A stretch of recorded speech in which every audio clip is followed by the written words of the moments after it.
You are watching BitBNS News.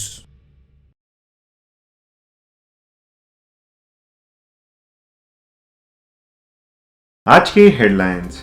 Ethereum के Vitalik Buterin ने Turkey और सीरिया में पीड़ित लोगों को इथेरियम में $150,000 दान किए। कार्डानो की कीमत वैलेंटाइन अपग्रेड की दौड़ में 11% से गिर गई। रशिया आने वाले महीने में $12.3 मिलियन का क्रिप्टो माइनिंग फार्म लॉन्च करेगा। 323,500 इथेरियम कॉइनबेस से मूव हो जाते हैं क्योंकि कीमत गिरती है। बैंकरप्ट सेल्सियस का लक्ष्य बिटकॉइन माइनिंग रिग क्रेडिट और कूपन से $14.4 मिलियन जुटाना है। 1.2 billion Doge coins unknown address द्वारा ले गया क्योंकि डोज वीकली 13% गिर गया। पेपाल ने $604 मिलियन की विशाल क्रिप्टो करेंसी होल्डिंग्स का खुलासा किया। 10 योगा लैब ट्रेडमार्क अनुरोधों का कॉपीराइट उल्लंघन के आधार पर विरोध किया गया। शिबा इनु का बर्न रेट 24 घंटों में 573% से बढ़ गया। कजाकिस्तान टैक्स पर्पसेस के लिए क्रिप्टो माइनिंग से 75% रेवेन्यू सेल से मैंडेट करेगा। शॉपिफाई ने व्यापारियों के लिए blockchain commerce tool sweet launch किया। FTX लिक्विडेटर्स ने रिपोर्ट किया कि एक्सचेंज के पास फ्लीट ऑफ व्हीकल्स में $2.4 मिलियन थे बहामास में।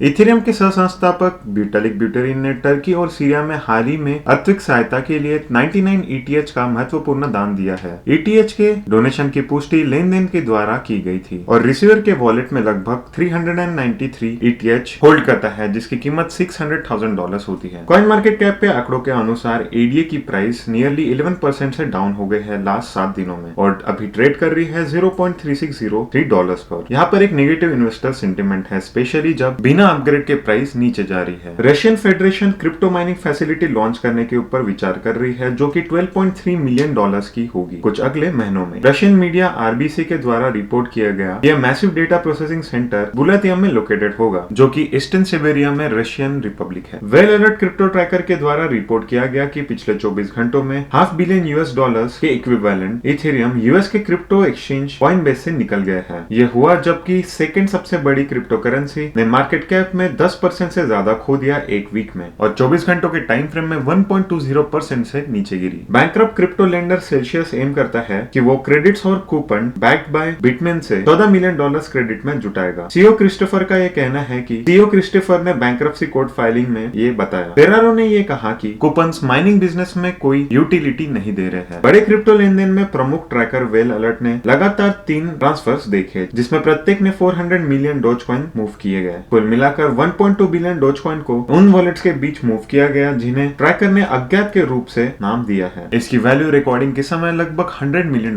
होती है। ग्लोबल पेमेंट्स जायंट पेपाल ने 2022 के अंत में अपने ग्राहकों के लिए $604 मिलियन की क्रिप्टो करेंसी का आयोजन किया, जिसमें बिटकॉइन और इथेरियम में लगभग 19% का हिस्सा है। US securities and exchange commission की अपनी ईयरली रिपोर्ट के अनुसार 31 दिसंबर तक पेपाल के पास BTC में $291 मिलियन, ETH में $250 मिलियन और लाइटकॉइन और बिटकॉइन कैश में $63 मिलियन थे। युगा लैब्स के 10 trademark registration Bored Ape Yacht Club नकली NFT संग्रह के रचनाकारों में से एक द्वारा जारी किए विरोध का विषय बन गया है। ये डिसीजन अलग पेक्यूलियर रिटर्न लेता है ऑनगोइंग लीगल डिस्प्यूट पर, जिसमें BAYC के फाउंडर राइडर रिप्स और BAYC इन्वेस्टर्स युगा लैब भी शामिल है।